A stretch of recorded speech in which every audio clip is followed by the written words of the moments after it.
গবেষণাগারে তৈরি নতুন ধরনের ব্যাকটেরিয়া যা মহামারীর আকার ধারণ করে ধ্বংস করে দিতে পারে পুরো মানবজাতি সহ অন্যান্য প্রাণীকুল।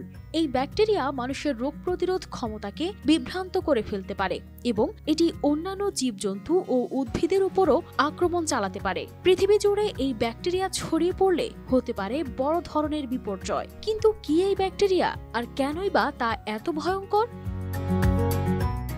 গবেষণাগারে তৈরি নতুন ধরনের এই ব্যাকটেরিয়া, যা মিরর ব্যাকটেরিয়া নামে পরিচিত, এটি একটি নতুন ধরনের জীবাণু যার আণবিক গঠন প্রকৃত জীবাণুর বিপরীত। বিশেষজ্ঞদের মতে মিরর ব্যাকটেরিয়া তৈরি করতে অন্তত 1 দশক সময় লাগবে, তবে এরই মধ্যে এর গবেষণায় বেশ অগ্রগতি হয়েছে।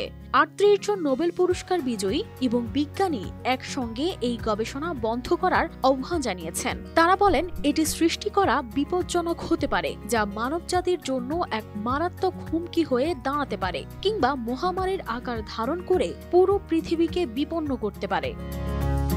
এই মিরর ব্যাকটেরিয়ার ধারণা প্রথমে অনেকের কাছেই অবিশ্বাস্য মনে হয়েছিল, তবে এখন বিজ্ঞানীরা বলছেন আগামী দশকের মধ্যে এটি তৈরি হতে পারে এবং এটি মানুষ, পশু, এমনকি গাছপালার জন্য মারাত্মক হতে পারে। এই ব্যাকটেরিয়া প্রকৃতির জীবের অণুর প্রতিলিপি তৈরি করে, কিন্তু এটি স্বাভাবিক জীবের মতো আচরণ করে না। মানুষের শরীরের রোগ প্রতিরোধ ব্যবস্থা এই ব্যাকটেরিয়াকে চিনতে বা প্রতিরোধ করতে পারবে না, ফলে এটি শরীরে প্রবেশ করলে মানুষের অ্যান্টিবডি বা রোগ প্রতিরোধ ক্ষমতা বিভ্রান্ত হয়ে যাবে, আর এতে মানুষের শরীরে মারাত্মক সংক্রমণ হতে পারে, যা সাধারণ চিকিৎসায় ঠিক করা যাবে না। শুধু মানুষই নয়, অন্যান্য প্রাণী এবং উদ্ভিদও আক্রান্ত হতে পারে এবং তাদের জন্য এটি প্রাণঘাতী হতে পারে।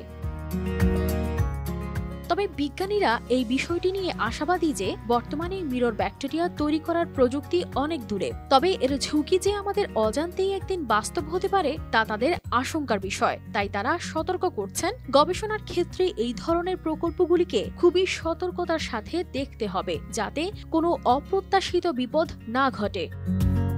কানিজ ফাতেমা শিমু, RTV।